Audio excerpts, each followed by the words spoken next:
হয়, এটা ভাল খবৰ কাজিৰঙাৰ কাৰণে এটা ভাল খবৰ। NTCA যি ৰাষ্ট্ৰীয় বাঘ প্ৰাধিকৰণ আছে তেওঁলোকে এটা উপহাৰ দিছে বাঘ সংৰক্ষণত সহযোগ আগবঢ়োৱাৰ কাৰণে দুগৰাকীকৈ বনকৰ্মী কাজিৰঙাৰ দুগৰাকী বনকৰ্মীক উপহাৰ দিছে আৰু মই তেওঁলোকৰ সৈতে আছো তেওঁলোকৰ মনৰ ভাৱ ল'ম।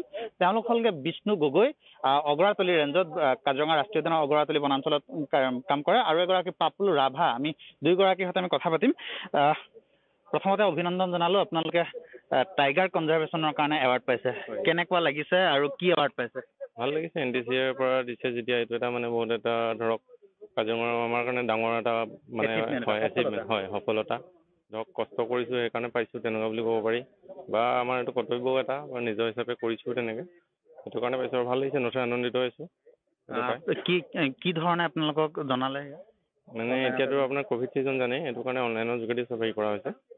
বিগত সময়ছোৱাত কি কাম কৰিছিলে আপোনালোকে? বিগত সময়ছোৱাত মানে কি হ'ল আপোনাৰ উদ্যানৰ পৰা ধৰক বানপানী যোৱা বছৰৰ বাঘ ওলাই আহিছিলে ৰাইজৰ মানে মাজলৈ আহিছিলে কিছুমান তেনেকৈ খেদি মেলি পঠিওৱা হৈছে সেইবিলাকে আৰু হয়। আপোনাৰ কিমান দিন হ'ল চাকৰি? মোৰ কাজিৰঙাত 4-5 বছৰ হ'ল। 4-5 বছৰ। ক'ত আছে আপুনি? মই অগৰাতলী ৰেঞ্জত আছোঁ। অগৰাতলী হয়। এয়া হ'লগে বিষ্ণু গগৈ আপোনাৰ সৈতে কথা পাতিম। আপুনি কি নামটো দাদা? মোৰ নাম হ'ল শ্ৰী পাপুল ৰাভা। মই টাইগাৰ চেলত থাকোঁ মই ইষ্টাৰ্ণ আছাম ৱাইল্ড লাইফ ডিভিজনৰ আৰু এইটো NTCAৰ পৰা যিটো দিছে এইটো বাঘ ৰক্ষকৰ কাৰণে আপোনাৰ চাৰ্টিফিকেট দিছে এৱাৰ্ডটো। এইটো আপোনাৰ বাৰিষা ছিজন হওক বা এনি ছিজন হওক মানে বাঘ যদি বাহিৰলৈ ওলাই আহে আপোনাৰ বাহিৰত বসবাস কৰে তাক সংৰক্ষণ কৰি কেনেকৈ মানে ভিতৰলৈ পঠিয়াই দিব পাৰি জংঘললৈ সেইটোৰ বাবদ আমাক এই চাৰ্টিফিকেটখন এৱাৰ্ডখন দিয়া হৈছিলে। আৰু আপোনাৰ বিশেষকৈ ভালো লাগিছে আজি মই 13 চনৰ পৰা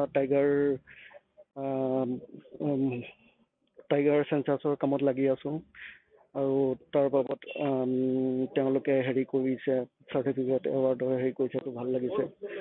NTCA দিছে ন?